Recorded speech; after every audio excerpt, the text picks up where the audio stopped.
Channel. আশা করি তোমরা সবাই ভালো আছো। এর আগের ভিডিওতে আমি তোমাদের হিস্ট্রি সাজেশন দিয়ে দিয়েছি। প্রথম পার্ট একটা দিয়ে দিয়েছি, আজকে আমি তোমাদের দ্বিতীয় পার্টে দিচ্ছি হিস্ট্রি সাজেশন। যারা চ্যানেলে নতুন, চ্যানেলটা সাবস্ক্রাইব করে রাখো, আর ভিডিওটা ভালো লাগলে লাইক এবং বন্ধুদের শেয়ার করে দিও। তাহলে বন্ধুরা, তোমাদের আমি হিস্ট্রি সাজেশনটা আরম্ভ করছি।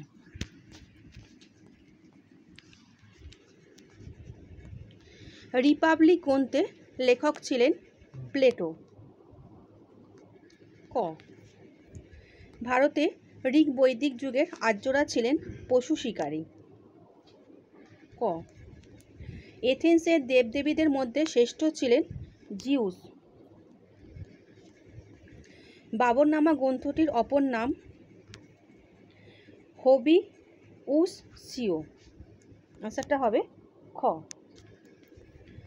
নেক্সট, ইবন বতুতা দিল্লির কাজীর পদে চাকরি করে 8 বছর। ইবন বতুতা কোন দেশের পর্যটক? মরক্কো। ভারতীয় পুরাণ অনুযায়ী শ্রেষ্ঠতম যুগ হল সত্য যুগ। প্রাচীন ভারতের ইতিহাসকে কয়টি যুগে ভাগ করা হয়? 3টি। কাল পরিক্রমার পথে কালের প্রতিটি আবর্তন কি হিসাবে চিহ্নিত? এটা হবে যুগ। বিসি শব্দের সম্পূর্ণ রূপ হলো বিফোর ক্রাইস্ট। এটা হবে ক। নেক্সট, এই শব্দের সম্পূর্ণ রূপ হলো আফটার হিজরাত। এটা হবে গ। চান্দ্র বৎসর থেকে সৌর বৎসর 11 দিন বেশি। ভারতের শকাব্দের সূচনা হয় 78 খ্রিস্টাব্দে। ইউরোপের ইতিহাসে মধ্যযুগের সূচনাকাল হল 476 খ্রিস্টাব্দ। ভারতে কলচুরি অব্দের সূচনা হয় 248 খ্রিস্টাব্দে।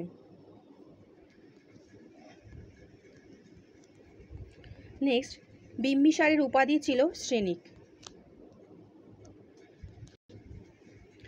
বৎস মহাজনপদের রাজধানী ছিল কৌশাম্বী।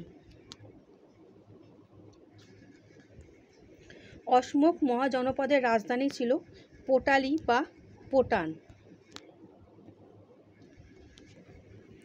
মগধ রাজ্য প্রতিষ্ঠা করেন বিম্বিসার। কম্বোজ মহাজনপদের রাজধানী ছিল রাজপুরা। বিম্বিসার ছিলেন মগধের প্রথম ঐতিহাসিক রাজা। অজাতশত্রু যে উপাধি ধারণ করেন তা হল কুনিক। শিশুনাগ রাজবংশের প্রতিষ্ঠা করেন শিশুনাগ। নেক্সট, নন্দবংশ প্রতিষ্ঠা করেন মহাপদ্মনন্দ। ধননন্দের সেনাপতি ছিলেন ভদ্রশাল। আচ্ছা বন্ধুরা, আশা করি আজকের কোশ্চেন আনসার তোমরা বুঝতে পেরেছো। চ্যানেলের সঙ্গে যুক্ত থাকো। নেক্সট ভিডিওতে আমি তোমাদের আবার যে পরীক্ষা থাকবে আমি তোমাদের সাজেশন দিয়ে দেবো। আর ভিডিওটা ভালো লাগলে লাইক এবং বন্ধুদের শেয়ার করে দিও। আচ্ছা বন্ধুরা, ভালো থেকো।